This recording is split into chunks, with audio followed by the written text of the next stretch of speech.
Hey, Dave here from Coaching for Leaders. I get asked a version of this question all the time. What's the difference maker that really helps leaders thrive? And I'm getting this question a lot right now as I talk with applicants to the Coaching for Leaders Academy. Our academy helps leaders thrive at key inflection points, and applications are open right now for new members only until the end of the day this Friday, March 20th. Go over to coachingforleaders.com/academy for more details and to apply. The version of this question I'm getting now in relation to the academy is this: what's the difference maker that really helps leaders thrive in the academy?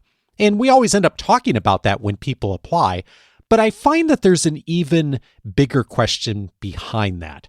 And that question is this one: what is it that really gets in the way of leaders improving? It's not a lack of knowledge, certainly not these days in an AI world. And it's not a lack of resources usually, and it's also not typically a problem with good intentions either, certainly not in the community of people who listen to this podcast.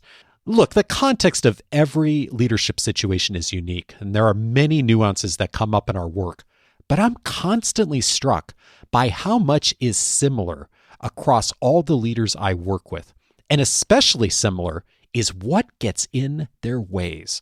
And that's why today I'm outlining the 5 things that I most commonly see that stop leaders from improving. These things come up again and again, and it's why the structure of our academy is intentionally designed to help us all transcend these 5 stopping points. Leaders thrive by creating movement to work through obstacles like these. So let me share the 5 things that I see all the time, how you can guard against them, and how our academy might help. And if you decide the academy might be right for you, go over to coachingforleaders.com/academy to apply by this Friday, March 20th. The first thing that gets in leaders' ways most commonly, not asking for help. My very first job as a full-time professional manager, I inherited a team of employees that was really great, almost all of them, with one exception. There was one person that was, in my opinion, not a very high performer and sometimes didn't meet the minimum standards that we expected in our organization. And yet, I didn't really handle it very well. I would occasionally mention something that I thought he could be doing better. He would improve marginally. And then it seemed like things kind of went back to where they were. And I didn't really know what to do with that. And I didn't see him that often. We ended up working on a staggered schedule. And I kept going back and forth. Should I handle this situation? Should I not? What do I say? What do I do? Long story short, this went on for a year. And finally, he decided to leave, which I thought was a great outcome, and moved on and accepted a job somewhere else. But he still had a couple of weeks of work left. And I still was frustrated with what I felt like he wasn't doing a good job with in our business. And so I kept going back and forth. Should I give him feedback? Should I not? And it came down to the last day of the last hour of his last shift. That was the time I decided to pull him aside and tell him all the things he had not been doing good as an employee for the whole time he'd worked for us.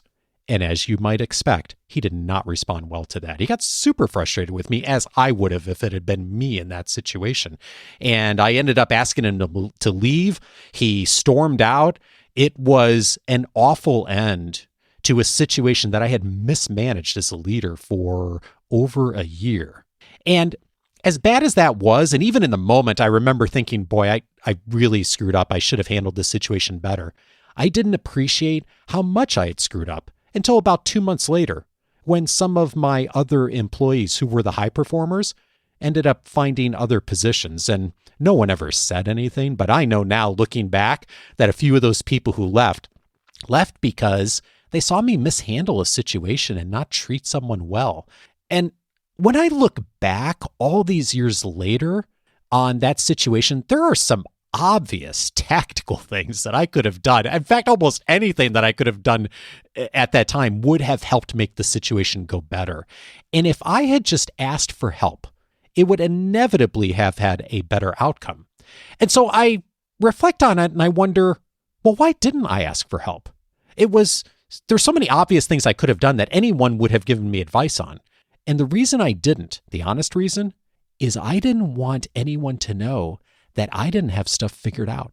Because at the time I was early in this role, I was trying for a promotion to the next opportunity. I knew that was on the table. I didn't want to leave my managers and peers with the impression that I was struggling with stuff, that I didn't know how to do things. The irony is, if I had asked for help, I think they would have actually respected me more, but it didn't feel safe at the time to do that, even though it was mostly in my head.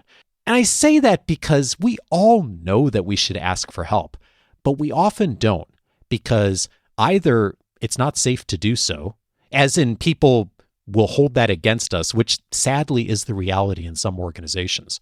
More often, though, it just doesn't feel safe. It doesn't feel like we should put ourselves out there or ask for help or admit that we don't know something about whatever the topic is.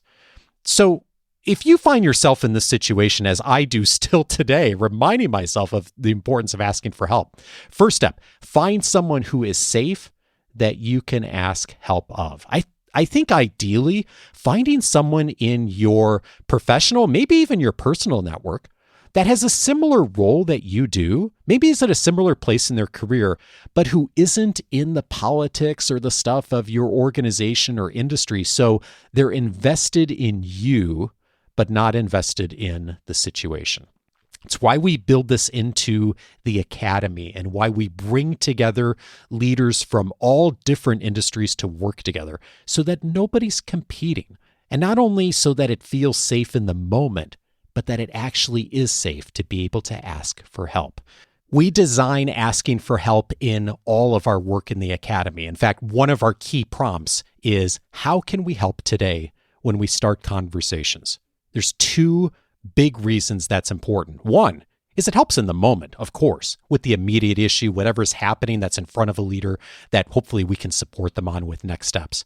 But the second and perhaps even bigger reason is it gets us all used to asking for help and helping us to get better at doing so. Because when we ask for help, we inevitably open ourselves up to learning and opportunities for growth. So that's the very first thing that I see that gets in leaders' ways all the time. It got in my way many times. First and foremost, not asking for help. The second thing that gets in our ways, assuming knowledge drives behavior. If you think back to when you learned how to drive a car, I think you'll appreciate this point already. And if your experience was anything like mine in learning how to drive, you had two big components of that experience. One of them was classroom time, of listening to an instructor or a video or something that was teaching you the rules of the road. And then also being able to respond back to questions about it and to take an exam and to do the practice work to eventually be able to sit for the driving exam, which happens in most places. And then there was the experiential part, the behavior change of learning to drive a vehicle, which was actually getting in a vehicle with an instructor and starting off of driving around the parking lot and driving on some deserted roads, and then eventually getting to the place where you were driving a little bit more with traffic, and then eventually getting on a highway or freeway and building your skill set with coaching and the appropriate guardrails in order to make sure that that was safe and effective. And you need both in order to learn how to drive a car. Now, imagine for a moment they had only had the classroom part. They had watched all the videos, that you had taken the practice exams, that you went to wherever you took the exam and you passed the exam and you knew all of the rules and the policies and the procedures for driving a vehicle, but you had never actually gotten behind a wheel and driven. You would be very dangerous, even if you passed the exam with 100%. And that's because knowledge is not the same thing as behavior. And leadership skills are similar to this. They start with the things we talk about here on the podcast, of course, but they don't end there by any means. Knowledge is the starting point, but it's insufficient by itself. And sometimes the greatest enemy of behavior change is the illusion of it. It's one thing to know an accountability framework. It's an entirely different thing to have the conversation tomorrow morning during your one-on-one with an employee and to try to bring that accountability framework into the conversation. Sometimes when I'm working with a leader who finds themselves caught up too much in the knowledge part, is I'll suggest that they actually don't pick up the next book, or maybe don't listen to the next podcast episode. Isn't that ironic? But to instead pick something that they've already listened to or read or know and actually put it into practice this week with their team, using the same amount of time that they would just acquiring more knowledge. Look, the kind of people who come into our academy are really smart, successful people. In the listener survey we did last year, we found that 60% of listeners to this podcast have graduate degrees. And in addition to the educational work that folks have done formally, so many people are reading books, going to conferences, using the AI tools for support, and tons more beyond that. And what a lot of our members tell me is, I kind of know what I need to do. I've gotten feedback before. I know that I need to get better in a few areas. And now what I really need to do is to take that knowledge and put it into practice. It's why in the Academy, we put almost all of our time and attention on structure and behavior change, not a traditional curriculum where you're doing a lot of reading and writing, but actually putting the behaviors into practice in the workplace. And by the way, being the most knowledgeable person in the room is quickly not going to be enough anyway. It already isn't in a lot of places, certainly not in this AI world as things continue to progress. You know what will be competitive, at least for a while yet? Being able to handle complex situations with people. AI may get there eventually, but even in the most optimistic tech roadmaps, not going to be in the immediate short term.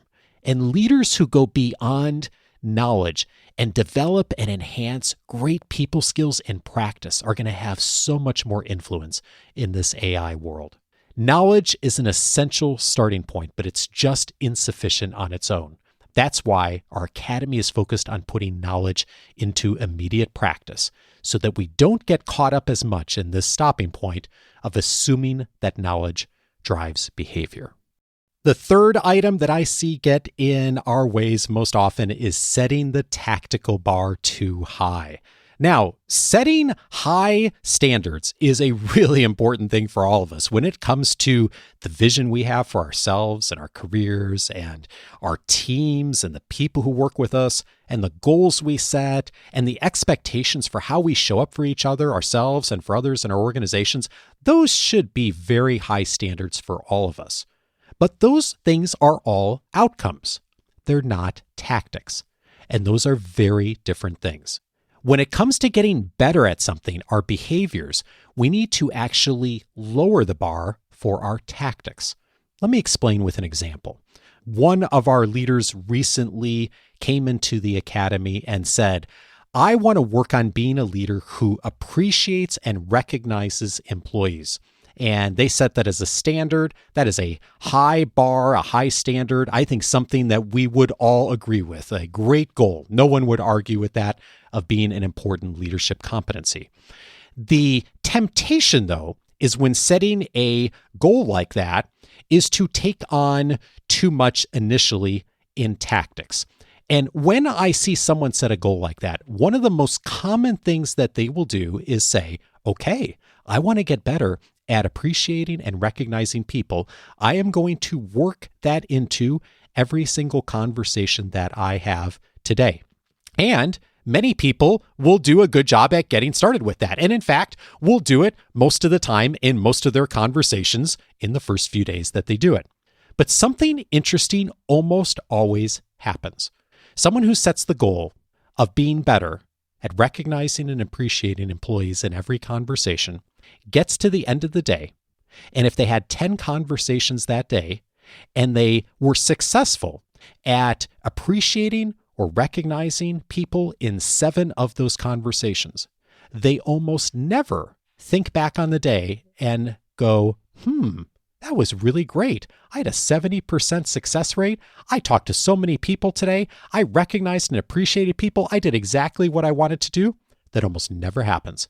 Instead, what happens both in that person's mind and in my own, because I've done it too, and in the conversations we have in the academy when this comes up, is the person gets to the end of the day and they say, I missed 3 people today.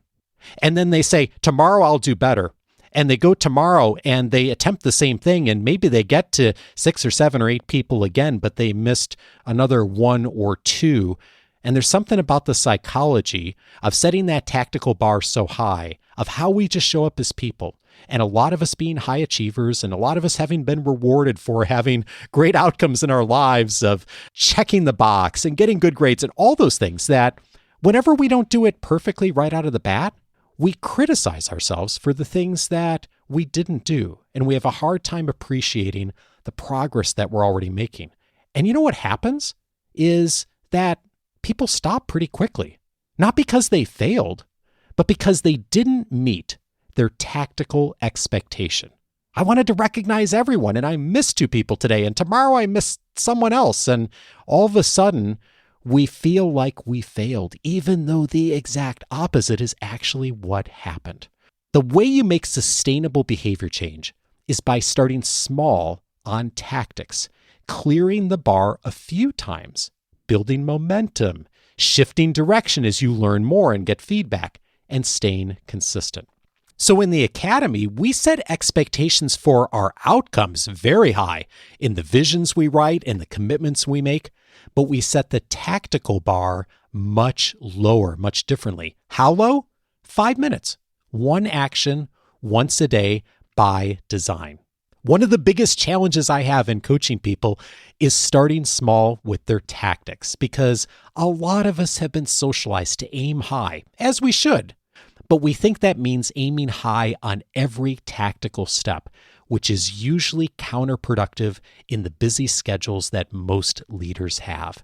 Instead, start with the tactics being small. Build momentum. Yes, set your expectations high, but start small on the tactics for change. The 4th thing that gets in our ways, and this is a big one, feeling worse before feeling better. One of our members in the Academy right now has the goal of getting a seat at the table. He's been working on being really intentional in recent months, doing what we talked about in the last point of starting small and getting a seat at the table, both figuratively and literally, of getting into conversations that are strategically important to the organization earlier on, because his team tends to do a lot of the execution stuff that comes out of the big picture conversations. And in the past, a lot of things have just been thrown at his team without him having a voice in how they can better execute on the big picture intentions of the organization. So quite understandably, he's recognized having a seat at the table is going to help him and the team and actually help benefit the entire organization. And he's been working on that really intentionally in small steps. And recently, by doing that, he uncovered a huge initiative that's at play inside the organization that is going to affect tons of work that his team is doing in the next 6 months. But he had no idea that it was going on. And his manager had no idea that it was going on. And once they figured it out, things kind of blew up a bit, because it was going to be huge implications for work and how the organization does business and how his team is handling things. And as a result, it's triggered a whole bunch of conversations about who was involved and how do we handle this going forward and how do we clean this up and what are we going to do in order to make sure resources are in practice. And the reality is that all feels worse. It feels worse because all these things, all these tough conversations, all this stuff that he wasn't aware of before feels a lot worse today. And yet, the reality is, it's actually way better. And I say that because, as we were talking recently, 6 months from now, this would have still happened. It would have blown up in 6 months.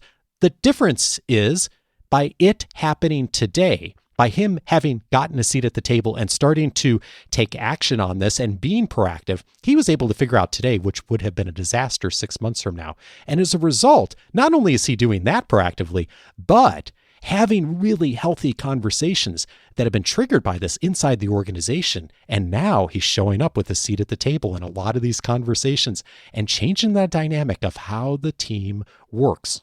And it's so interesting because even though that's better, it's exactly where he wants to go. It feels worse in the moment.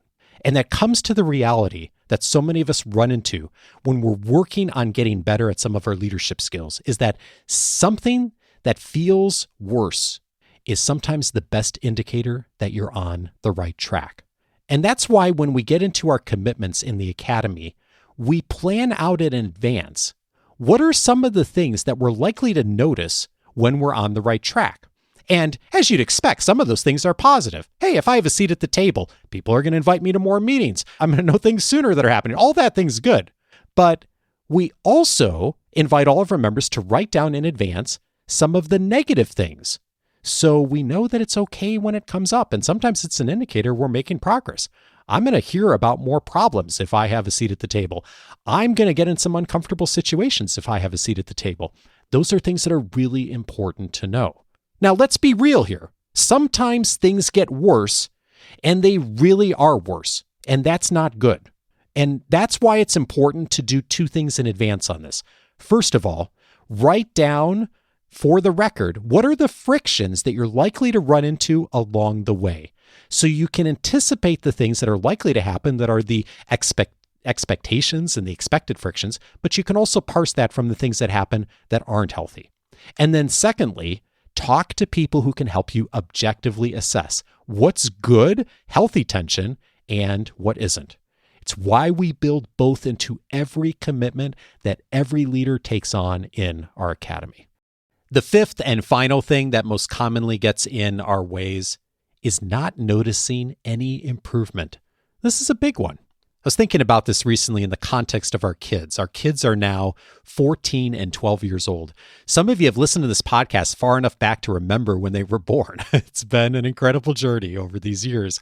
And every year, as parents, we go and take the kids in for their annual checkup at the pediatrician. And they do all the normal stuff, vaccines, medications checking, all that stuff. And then they also always do a height and weight measurement. And one of the fun things at every appointment is the doctor will inevitably pull out on the iPad the height chart that both kids have been progressing on since they've been coming to that office, since they were born.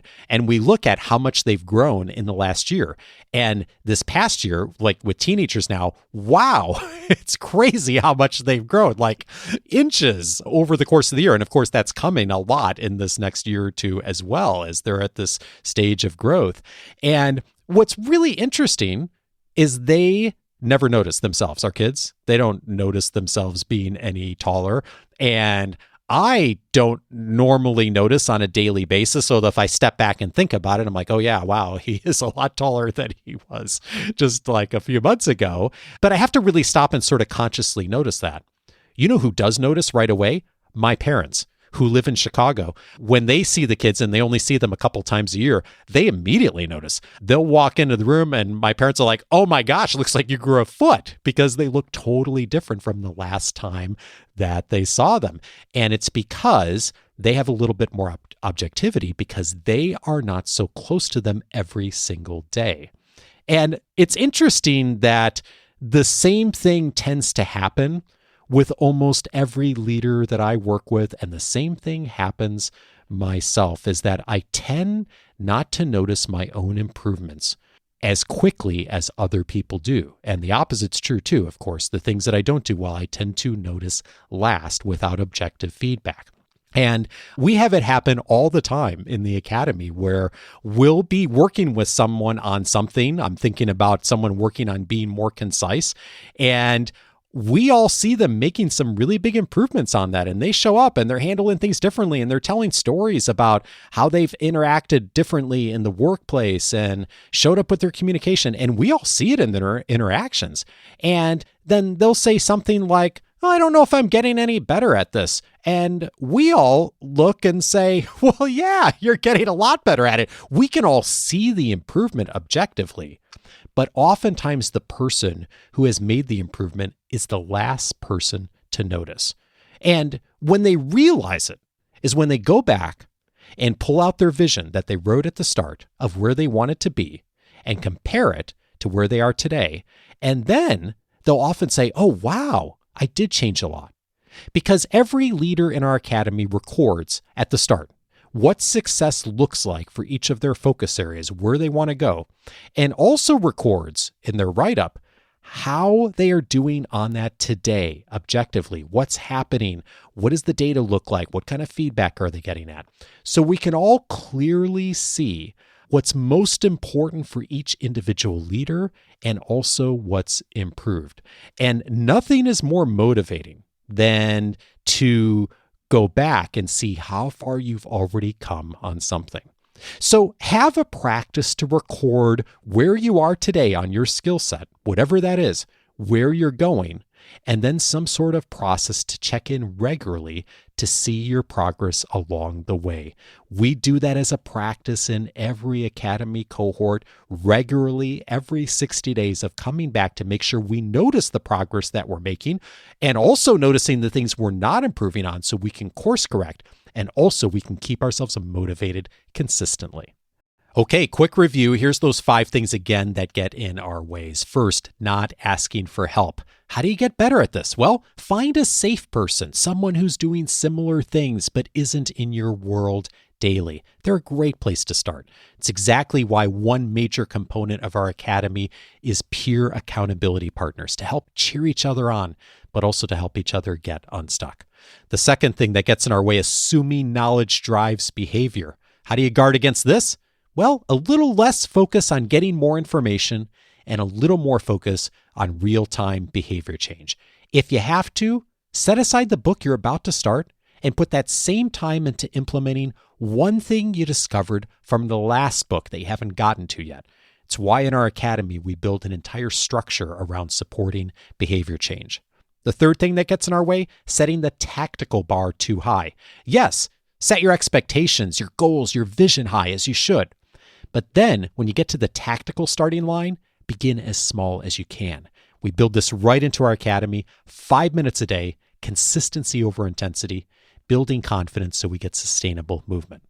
The fourth thing, feeling worse before we feel better. So normal. We should all expect that when we're learning and growing, some things will feel worse, at least at the start. Here's the key, just like we do in the academy. Identify in advance exactly where you're likely to run into healthy friction, and then have someone who's objective help you determine what friction is healthy and what's not as you go. And then finally, the fifth one, not noticing improvement. We're almost always the last to notice when things are working or when they're not. It's why we follow a 5-step process at the start of the academy to record our outcomes in detail and also how that compares to current reality. We come back to that every 60 days so we don't miss what's working and what's not. We're entering into our 11th year of the academy, and the one thing that I appreciate so much more today than when we started is the power of bringing leaders together in community with each other. Most of the leaders I work with have good relationships inside of their organization and their, very immediate industry network. And very few of them have ever built any kind of meaningful professional relationships outside of their organization or industry. It was certainly true for me too when I started this. I think that's a missed opportunity for a lot of us because, as evidenced by this list of 5 things here, finding people who are working at getting better at similar kinds of things you are, team leadership, time management, feedback, accountability, change, but who can be objective and not tied into the politics of the organizational stuff can help a lot. It helps a ton in asking for help. It helps a lot when things feel worse and someone can say, yeah, I've been there and you should totally expect that. It'll get better if you keep going.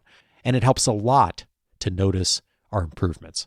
The Coaching for Leaders Academy provides structured group coaching to help leaders thrive at key inflection points.